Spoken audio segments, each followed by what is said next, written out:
안녕하세요. 음, 우리가 보통 생각할 때 하나님을 기쁘시게 하는 삶이라고 하면 뭔가 좀 크고 대단한 성공이나 뭐 그런 업적 같은 걸 떠올리기 쉬운데요. 근데 정말 그럴까? 어쩌면 우리 일상 속의 작은 모습들에 그 답이 있지 않을까? 이런 생각 아마 많은 분들이 해보셨을 것 같아요. 오늘은 바로 이 질문, 하나님을 기쁘시게 하는 삶의 구체적인 모습은 뭘까? 하는 이 질문을 가지고요. 지난 시간에 이어서 데살로니가전서 4장, 오늘은 7절부터 12절까지 말씀을 좀 더 깊이 파고들어 보려고 합니다. 저희 앞에는 이 구절들을 아주 흥미롭게 해설한 설교 말씀 자료가 놓여 있고요. 잘 아시겠지만 사도 바울이 데살로니가 교회 성도들에게 보낸 편지의 일부죠. 네, 맞습니다. 그래서 이번 시간에는 이 설교 자료를 바탕으로요. 하나님께서 우리 삶의 어떤 구체적인 모습들 속에서 기쁨을 찾으시는지 함께 좀 자세히 들여다볼 건데요. 특히 네 가지 키워드가 중요해요. 거룩함, 그리고 말씀을 대하는 태도, 또 형제사랑, 마지막으로 성실하고 조용한 삶. 이 네 가지를 중심으로 그 의미를 좀 명확하게 이해하는 걸 목표로 삼았습니다.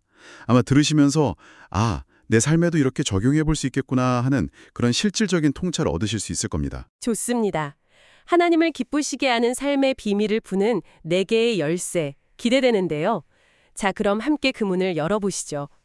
첫 번째 열쇠는 7절 말씀에 있네요. 하나님이 우리를 부르심은 부정하게 하심이 아니요 거룩하게 하심이니. 하나님께서 우리를 이 세상 속에서 특별히 불러내신 데는 아주 분명한 목적이 있다. 바로 거룩함이다. 이렇게 선언하는 거죠. 이 설교 자료에서는 이 부분을 아주 현실적으로 설명하더라고요. 그 당시 데살로니가라는 도시가 영적으로나 뭐랄까 도덕적으로 특히 성적인 부분에서 굉장히 문란하고 좀 타락한 그런 분위기였다는 걸 먼저 짚어줘요. 그런 상황 속에서 하나님께서 바울을 통해 성도들에게 너희는 달라야 해, 너희는 거룩해야 해 이렇게 강하게 말씀하셨다는 거죠. 우리를 부르신 이유가 세상의 그런 더러운 흐름에 그냥 휩쓸려가게 두려는 게 아니라는 거. 오히려 그 속에서 딱 구별돼서 빛나는 존재, 바로 거룩한 존재가 되게 하시려는 거다. 이 점을 분명히 하더라고요. 네, 맞아요. 근데 여기서 거룩함이라는 단어를 좀 더 생각해 볼 필요가 있어요. 설교에서도 강조하듯이 이게 단순히 성적인 순결 뭐 이런 것만 뜻하는 건 아니거든요. 물론 그것도 포함되지만 훨씬 넓은 의미예요. 우리의 생각, 우리가 쓰는 말, 그리고 삶을 살아가는 방식 전체가 세상과는 다른 하나님께 속한 어떤 구별됨, 이걸 다 포함하는 거죠. 그리고 재밌는 건 이 거룩함이라는 주제가 바로 앞부분 3절에서도 이미 나왔다는 거예요. 성경에서 같은 개념이 이렇게 반복된다는 건 그만큼 하나님께서 이걸 중요하게 여기신다는 강력한 신호라고 볼 수 있죠. 설교자는 이게 왜 그렇게 중요할까? 그 답을 관계에서 찾아요. 관계요? 아, 거룩함하고 관계가 어떻게 연결되는 거죠? 좀 궁금한데요.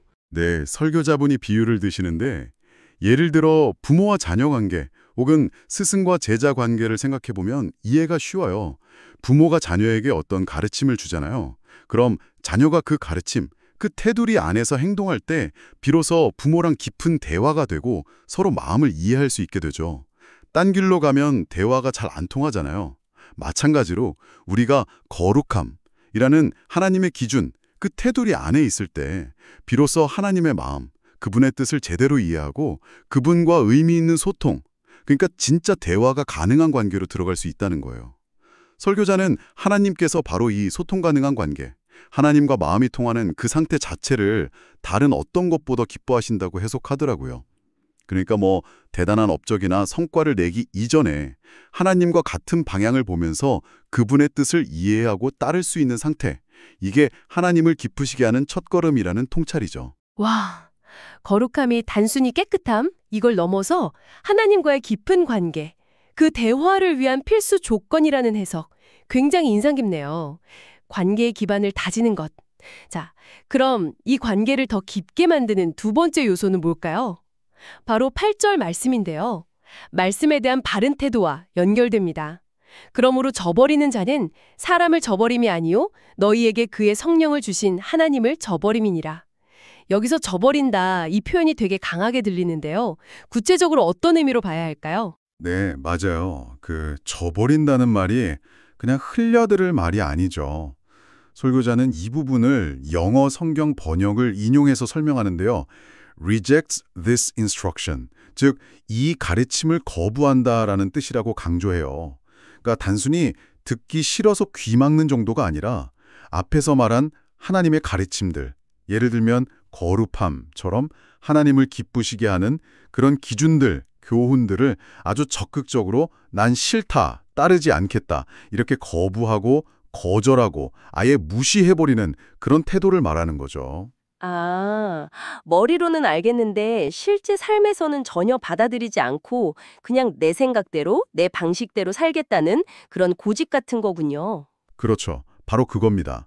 근데 이게 왜 그렇게 심각한 문제냐, 그 결과가 뭐냐에 대해 설교자는 아주 단호하게 이야기합니다. 핵심은 이게 말씀을 전하는 사람, 설교자나 성경 선생님을 무시하는 그런 차원의 문제가 아니라는 거예요. 8절 뒷부분이 명확히 말해주잖아요. 너희에게 그의 성령을 주신 하나님을 저버림이니라. 그러니까 이런 거부는 말씀을 통해 우리 안에서 일하시는 성령님, 그리고 그 성령을 보내주신 하나님, 그분 자체를 직접적으로 거부하는 행위라는 거죠. 사람에게 무례한 게 아니라 하나님께 대한 거역이라는 거예요. 와, 하나님을 직접 거부하는 행위라니? 정말 무서운 말씀인데요? 그럼 그 결과는 어떻게 나타나는 건가요? 결과는 사실 뻔하죠. 삶에 아무런 변화가 없어요. 하나님과의 그 깊고 풍성한 교제, 그걸 경험할 수가 없게 되는 거죠. 그분의 세밀한 인도하심이나 뜻을 깨달을 수도 없게 되고요. 앞에서 말한 하나님과 대화가 통하는 상태와는 완전히 반대로 영적인 귀는 꽉 막히고 마음은 딱딱하게 굳어버린 그런 안타까운 상태에 머무르게 된다는 겁니다. 뭐랄까, 사랑하는 사람 말을 계속 무시하면 관계가 끊어지는 거랑 비슷한 거죠. 관계가 단절되는 거군요. 네, 그래서 설교자분이 이 부분에서 정말 간절하게 부탁하더라고요. 우리가 매주 듣는 설교 말씀이든 아니면 혼자 조용히 묵상하는 성경 말씀이든 그 어떤 하나님의 말씀도 그냥 가볍게 쉽게 여기지 말아달라고요. 완벽하게 다 지킬 수는 없죠, 당연히. 하지만 단 한 구절이라도, 단 하나의 가르침이라도 마음에 딱 붙잡고 어떻게든 삶에서 한번 살아보려고 애쓸 때 바로 그 작은 순종을 통해서 성령께서 우리를 도우시고 하나님을 기쁘시게 하는 삶으로 한 걸음씩 이끌어 주실 거다. 이 약속을 다시 한번 기억하라고 강조합니다. 결국 말씀에 대한 우리의 태도가 곧 하나님을 향한 우리의 마음과 태도를 그대로 보여준다는 것. 이걸 깊이 새겨야 할 것 같아요. 듣고 흘려버리는 말씀이 아니라 정말 삶으로 살아내려는 그 작은 몸부림, 그 씨름이 중요하다는 말씀이군요. 말씀의 무게를 다시 한번 생각하게 됩니다. 자, 그럼 이제 세 번째 열쇠로 넘어가 볼까요? 9절과 10절인데요. 형제 사랑의 실천에 대한 이야기입니다. 형제 사랑에 관하여는 너희에게 쓸 것이 없음은 너희들 자신이 하나님의 가르치심을 받아 서로 사랑함이라. 너희가 온 마게도냐 모든 형제에 대하여 과연 이것을 행하도다. 형제들아 권하노니 더욱 그렇게 행하고. 여기서 좀 재밌는 건 데살로니가 성도들이 이미 이 형제 사랑을 잘하고 있었다는 거예요. 칭찬받을 만큼요. 그런데 바울은 거기에 만족하지 않고 더욱 그렇게 행하라, 더 힘쓰라고 권면하고 있어요. 왜 그랬을까요? 네, 그 부분에 대해서 설교에서는 예수님의 삶을 좀 비춰보면서 설명해요. 예수님의 삶을 보면 그게 단순히 하나님 아버지 말씀에 순종하는 삶, 그것만이 아니었잖아요. 만나는 모든 사람들, 특히 막 고통받고 소외된 사람들을 향한 깊은 사랑, 그 긍휼함으로 가득 차 있었죠. 이걸 통해서 우리 신앙 여정에서도 이 두 가지, 그러니까 하나님 말씀 순종과 이웃사랑, 여기서는 특히 믿음의 형제들에 대한 사랑이 절대 분리될 수 없는 하나라는 거, 둘 다 똑같이 중요하다는 걸 강조하는 거죠. 본문에서 말하는 형제 사랑은 일단 같은 믿음을 가진 그리스도인 공동체 안에서 서로를 향한 사랑을 의미한다고 볼 수 있고요. 아, 하나님 사랑과 이웃 사랑이 동전의 양면처럼 붙어 있다는 거군요. 그런데 이 형제 사랑에 대해서 좀 더 명확히 할 부분이 있다고 하셨죠. 네, 이게 아주 중요한 지점인데요. 설교 내용을 들어보면 이 형제 사랑이라는 게 무조건적이고 뭐랄까 무분별하게 모든 걸 다 포용하고 감싸주라는 의미는 아니라는 걸 분명히 해요. 설교자분이 아주 구체적인 예를 들더라고요. 예를 들어서 누가 사기를 쳤거나 도둑질을 했거나 심지어 성범죄나 살인 같은 사회적으로도 명백히 잘못된 그런 범죄를 저질렀어요. 근데 그 사람이 단지 교회 다닌다는 이유로 혹은 우리 공동체 사람이라는 이유만으로 무조건 감싸주고 잘못을 덮어주고 정당화해주면 안 된다는 거죠. 그건 진짜 사랑이 아니라는 거예요. 그렇다면 바울이 말하는 형제 사랑, 그리고 더욱 힘쓰라고 권면하는 그 사랑은 도대체 어떤 범위, 어떤 기준을 가지고 있는 걸까요? 설교자는 그 사랑의 범위를 하나님을 기쁘시게 하는 삶의 테두리 안으로 딱 정의해요. 이게 아주 중요한 개념인 것 같아요. 그러니까 우리가 앞에서 이야기했던 그 가치들 있잖아요. 하나님 앞에서 거룩함을 추구하고 하나님의 말씀을 존중하면서 그 기준 따라 살려고 노력하고 또 자기 분수를 시키면서 절제하고 믿음 안에서 서로 함께 성장하기를 힘쓰는 이런 공통의 목표와 가치를 공유하는 그 믿음의 공동체, 그 안에서의 사랑을 의미한다는 거죠. 서로의 약한 부분은 좀 덮어주고 격려해주면서 함께 믿음의 길을 걸어가는 동역자로서의 사랑, 그런 거죠. 아하, 그러니까 테두리가 있는 사랑이군요. 공통의 가치를 추구하는 공동체 안에서의 사랑. 맞습니다. 그래서 바울을 더욱 그렇게 행하라고 권면하는 건 바로 이 건강한 테두리 안에서 서로를 더 깊이 이해하고 격려하고 돌보고 섬기는 그 사랑을 더욱 풍성하게, 더욱 적극적으로 실천하라는 의미로 해석할 수 있어요. 설교자는 이렇게 건강하고 질서 있는 형제 사랑이 회복될 때 교회가 비로소 세상 속에서 정말 빛과 소금 역할을 감당하고 사회 전체에 긍정적인 영향력을 끼칠 수 있다는 그런 소망을 이야기하더라고요. 사랑에도 방향과 질서 그리고 지혜가 필요하다는 깊은 통찰인 거죠. 네, 하나님을 기쁘시게 하는 삶의 테두리 안에서의 사랑이라는 정의가 아주 명확하게 와 닿네요. 무조건적인 포용이 아니라 같은 가치를 추구하는 공동체 안에서의 성숙한 사랑. 좋습니다. 자, 이제 마지막 네 번째 핵심으로 가보겠습니다. 11절과 12절 말씀, 조용히 자기 일에 힘쓰는 삶인데요. 또 너희에게 명한 것 같이 조용히 자기 일을 하고 너희 손으로 일하기를 힘쓰라. 이는 외인에 대하여 단정히 행하고 또한 아무 궁핍함이 없게 하려 함이라. 여기서 조용히 자기 일을 하라. 이 권면에는 뭔가 특별한 배경이 있었던 걸까요? 네, 설교에 따르면요. 당시 데살로니가 교회 안에 약간의 문제가 있었대요. 일부 성도들이 예수님의 재림이 아주 곧 임박했다는 말씀을 좀 잘못 받아들인 거예요. 그래서 극단적인 생각에 빠져서 어차피 주님 곧 오시는데 일은 해서 뭐하나 이런 생각으로 자기들이 하던 일, 생업이나 일상적인 책임 같은 걸 그냥 다 내팽개쳐 버렸다는 거죠. 아, 그랬군요. 그럼 그 사람들은 일을 안 하고 뭘 했나요? 그러면서 이제 교회 공동체 안에서는 마치 자기들이 가장 믿음이 좋은 것처럼 막 그렇게 행동하면서 정작 자기 할 일은 안 하고 다른 성실하게 일하는 성도들 일에 막 사사건건 간섭하고 참견하고 좀 무질서하게 행동하는 그런 부작용이 나타났다고 해요. 아, 신앙 좋다는 핑계로 오히려 다른 사람들에게 좀 폐를 끼치는 그런 상황이었겠네요. 그렇죠. 바울은 바로 이런 모습이 결코 하나님께서 기뻐하시는 신앙인의 모습이 아니라고 아주 단호하게 지적하는 겁니다.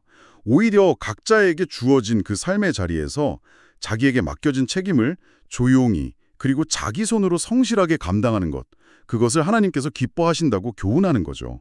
그러니까 신앙을 핑계로 현실의 책임을 막 회피하거나 남의 일에 불필요하게 참견하면서 분주하게 돌아다니는 것보다는 자기 자리에서 묵묵히 책임을 다하는 그 성실한 삶, 그것을 살아가라는 아주 강력한 가르침이에요. 이 부분을 들으니까 하나님께서 우리가 생각하는 성공이나 열심을 어떤 관점에서 보시는지 다시 한번 생각해 보게 되네요. 맞아요. 설교자도 그 점을 강조하는데요.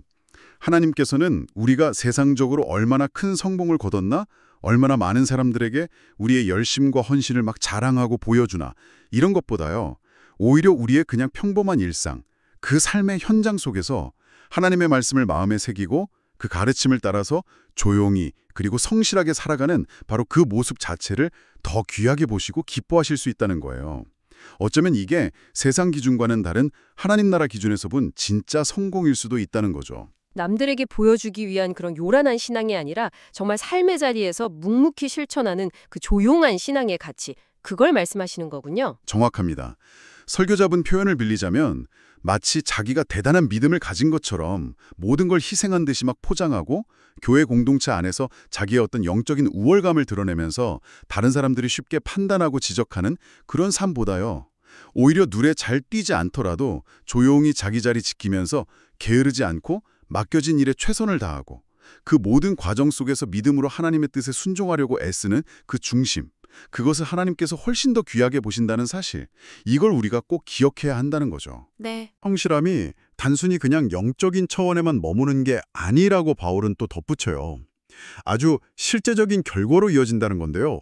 12절 말씀을 보면 이렇게 성실하게 사는 모습이 외인, 그러니까 믿지 않는 사람들에게 단정하게 보여서 존경과 신뢰를 얻게 되는 통로가 된다고 말해요. 뿐만 아니라 스스로 자기 손으로 일하기를 힘써서 생계를 책임지니까 아무 궁핍함이 없게 되어서 다른 사람에게 폐를 끼치지도 않고 경제적으로도 자립하는 그런 건강한 모습으로 나타난다는 거죠. 이처럼 성실한 삶은 우리의 신앙을 증거하는 통로이면서 동시에 건강한 사회 구성원으로 살아가는 기반이 된다는 어떤 영적 사회적 가치를 함께 보여주는 아주 중요한 가르침입니다. 정말 그렇네요. 오늘 우리는 데살로니가전서 4장 7절부터 12절까지의 말씀을 해설한 이 설교 자료를 통해서 하나님을 진정으로 기쁘시게 하는 삶이 어떤 모습인지 4가지 측면에서 아주 구체적으로 살펴봤습니다. 첫째는 세상과 구별된 거룩함을 추구하면서 하나님과 소통 가능한 관계를 맺는 것. 둘째는 하나님의 말씀을 단순한 지식이 아니라 삶의 기준으로 존중하며 받아들이는 태도. 셋째는 같은 믿음의 테두리 안에서 형제자매를 향한 사랑을 더욱 힘써 실천하는 것. 그리고 마지막 4번째는 각자의 삶의 자리에서 요란하지 않게 조용히 자기 일에 성실하게 책임을 다하는 것. 이렇게 4가지였죠. 네. 눈부신 결과물, 세상적인 성공 그 자체보다도요, 그 목표를 향해 가는 그 과정 속에서 우리가 얼마나 하나님의 마음을 좀 알아가려고 애쓰는지, 또 그분의 뜻에 순종하기 위해서 믿음 안에서 어떻게 씨름하고 성장해 가는지, 그래서 궁극적으로 하나님과 얼마나 깊이 대화가 통하는 관계로 성숙해 가는가, 이것을 훨씬 더 중요하게 보시고 기뻐하신다는 점, 결국은 관계의 깊이와 성숙이 핵심이라는 생각이 드네요. 전적으로 동의합니다. 정말 오늘날 우리가 살아가는 사회를 보면요. 정말 다양한 신앙의 모습들이 있잖아요. 때로는 막 열정적인 종교 활동이나 눈에 보이는 어떤 외적인 헌신 혹은 카리스마 넘치는 리더십 같은 것들이 크게 주목받고 또 부각되기도 하죠. 물론 그런 것들이 다 불필요하다? 그런 의미는 절대 아닙니다.